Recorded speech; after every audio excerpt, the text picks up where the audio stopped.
As an Eagles fan, you ever have one of those moments where you are just sitting there like, yeah, something big is happening right now? That is exactly the vibe. Because today was not just another quiet day in the off-season, not even close. There are actually two major updates that dropped, and both of them say a lot about where this team is heading. Like a lot. And the crazy part, one of them is about decisions that could shape the future of this roster for years. And the other, it is about how the entire league is looking at what Philly just pulled off. Yeah, it is that kind of day. So trust me, you are going to want to hear both of these. And hey, real quick, if you rock with the Eagles like I do, go ahead and drop a like and subscribe to the channel. We are trying to hit 100 subscribers, and it is all real fans in here, no fake energy.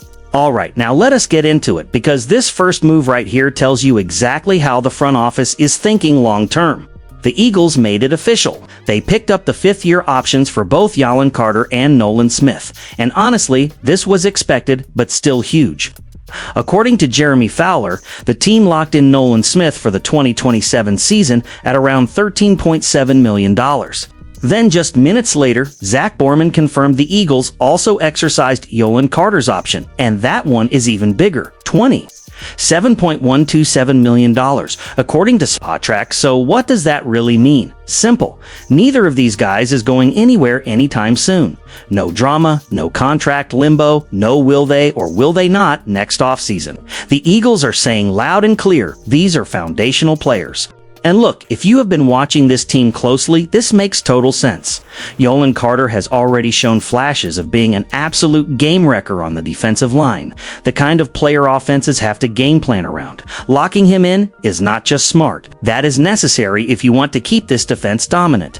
Now Nolan Smith, that is where it gets a little more interesting, because while the talent is there, we are still waiting for that full breakout. But the Eagles clearly believe in his development, his fit in the system, and what he can become, especially in a defense coordinated by Vic Fangio. This is a bet on upside, and Philly does not make that kind of financial commitment unless they are confident. So yeah, first big takeaway today. The Eagles are doubling down on their young defensive core. They are not waiting around. They are building stability. Now let us shift to the second story. And this is where things get fun. Because across the league, after the 2026 NFL Draft, the Philadelphia Eagles are being called one of the big winners.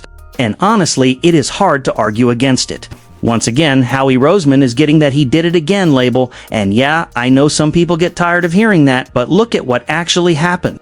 The Eagles were aggressive. They moved up, jumped in front of the Pittsburgh Steelers, and grabbed wide receiver Mekhi Lemon, a guy a lot of teams wanted. Then they turned around and traded for Pro Bowl pass rusher Jonathan Greenard. That is not passive drafting. That is attacking the board, and they did not stop there. They added tight end Eli Stowers, who is kind of a unique piece, more like a hybrid weapon than a traditional tight end. There are real questions about his blocking, sure, but in a creative offense, under Sean Mannion, he could be used all over the field. Then you bring in offensive tackle Markel Bell, quarterback Cole Payton, safety Cole Vichnievsky, defensive tackle UR Bernard, and even take a shot on upside late in the draft and undrafted market with guys like Daquan Wright. And do not forget Howie's track record in later rounds is legit. Just look at Moro Oyomo, who turned into a real contributor with 6 sacks and 12 quarterback hits last season. Now, not everyone agrees on every pick. Some analysts question the Stowers selection. Others are still wondering how the safety position is going to be handled, maybe even looking at potential trades involving names like Grant Delpit, Ronnie Hickman, Nick Scott, or Trevin Moehrig. But overall, the consensus is clear. This roster got better, even with questions floating around like a possible future involving A.J. Brown trade talks or needing Jalen Hurts to bounce back strong. The Eagles are still being put right back into contention.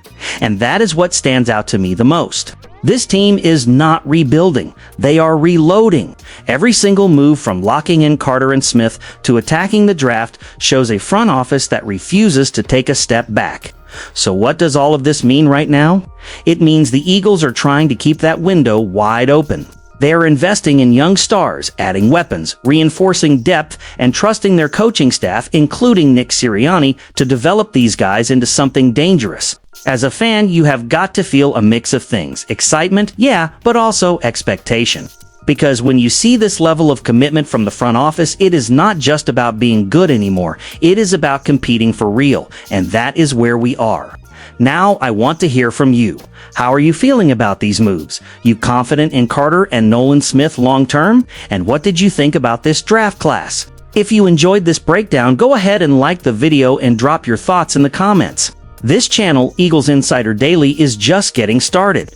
We are building something real for fans who actually care and want honest takes. And if that is you, subscribe and help us hit that goal of 100 subscribers. Let us build this thing together, one true Eagles fan at a time.